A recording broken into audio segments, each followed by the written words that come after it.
Je vais donner la parole tout de suite, Monsieur le Ministre, à Pascal Potvin, parce que je crois qu'il veut rebondir sur le propos de Éric Ciotti pour vous permettre de répondre aux deux en même temps. Oui, mais merci, Monsieur le Président. Monsieur le Ministre, je veux moi aussi à mon tour vous remercier de cette présentation, du travail effectué sur la question de la mesure de la délinquance. Ces statistiques, on le sait, ont fait l'objet de nombreuses polémiques, mais aussi d'instrumentalisation par le passé. Et, cher collègue Guillaume Larrivé, moi j'ai appris à me méfier de cette expression qui consiste à passer de l'ombre à la lumière.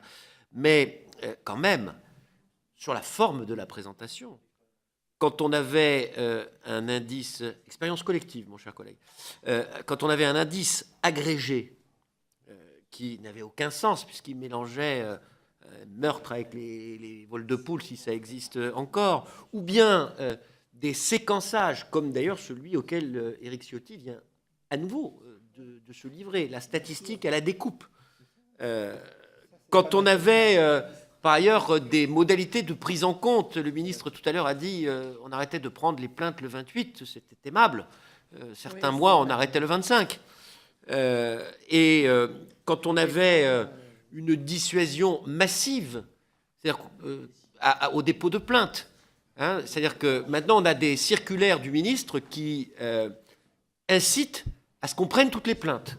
Je ne dis pas que parce qu'il y a ces circulaires du ministre, concrètement, toutes les plaintes sont encore prises. Parce que parfois, il y a aussi le sentiment que pour vivre heureux, vivons cachés. Et encore récemment, sur des questions d'escroquerie à la carte bleue, où on explique à la personne que de toute façon, il n'est pas nécessaire d'avoir un dépôt de plainte par rapport à l'assurance pour se faire rembourser. Bon. Mais il y a quand même une différence entre le fait que le ministre demande à ses services de prendre systématiquement les plaintes et par contre des instructions qui ont pu être données en d'autres temps sur le fait de ne pas prendre les plaintes. Bref, tout ça a conduit à ce qu'environ 130 000 faits par an soient escamotés. Et ça, puisqu'il a été souvent fait référence à Alain Boer l'a dit, y compris, moi je me suis trouvé il n'y a pas encore si longtemps sur un plateau de télévision avec lui et il ne le contestait pas. Alors moi, au-delà de ces éléments, mais il faut quand même des fois ramener un peu les choses à leur réalité, je voudrais surtout saluer le fait qu'on est en train d'œuvrer à tenir les engagements qui ont été pris par cette majorité et qui est de faire la vérité sur les chiffres. Parce qu'il ne sert à rien de trafiquer le thermomètre en imaginant que ça fait baisser la fièvre. Et pire que ça, c'est une question de crédibilité de la parole publique. Et la parole publique, ces derniers temps, elle a été beaucoup mise à mal. Alors, les résultats, par les uns et par les autres, ne cherchez pas sur cette affaire à dire moi mieux que les autres. Nos concitoyens aujourd'hui ne font pas le détail et mettent tout le monde dans le même sac. Alors, les résultats, ils sont ce qu'ils sont. Moi, j'entends plus 0,8 pour des cambriolages, c'est catastrophique. Bon. Moi, j'étais par exemple hier à l'Assemblée générale de l'Union des bijoutiers et horlogers, qui constate que sur les attaques à main armée, c'est moins 40% 2 années de suite. Bah, c'est pas quelque chose qui est rien. Parce que, oui, d'accord. Et vous pensez que ces faits-là ne sont pas extrêmement importants, traumatisants, qui posent un certain nombre de problèmes.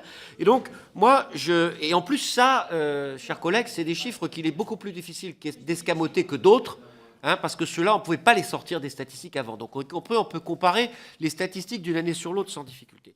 Moi, je voudrais formuler 2 souhaits et vous poser une question, puisque c'est la règle de poser des questions.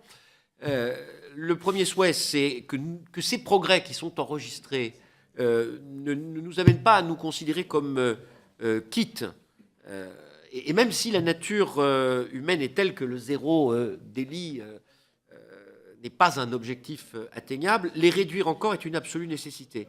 Parce qu'au-delà de l'ordre républicain qui est bafoué, ce sont des victimes ou tout simplement des citoyens qui, vivant dans une peur parfois entretenue, mais néanmoins réelle, considèrent qu'ils sont des victimes potentielles. Alors ça, c'est le premier souhait, c'est qu'on ne baisse pas la garde parce qu'il y a des premiers résultats qui sont encourageants, mais surtout que les statistiques, deuxième souhait, et là ça s'adresse à tous, Et on sait que même si aujourd'hui on est dans un esprit de responsabilité dans nos expressions aux uns et aux autres, parfois c'est pas la même chose sur les plateaux de télévision.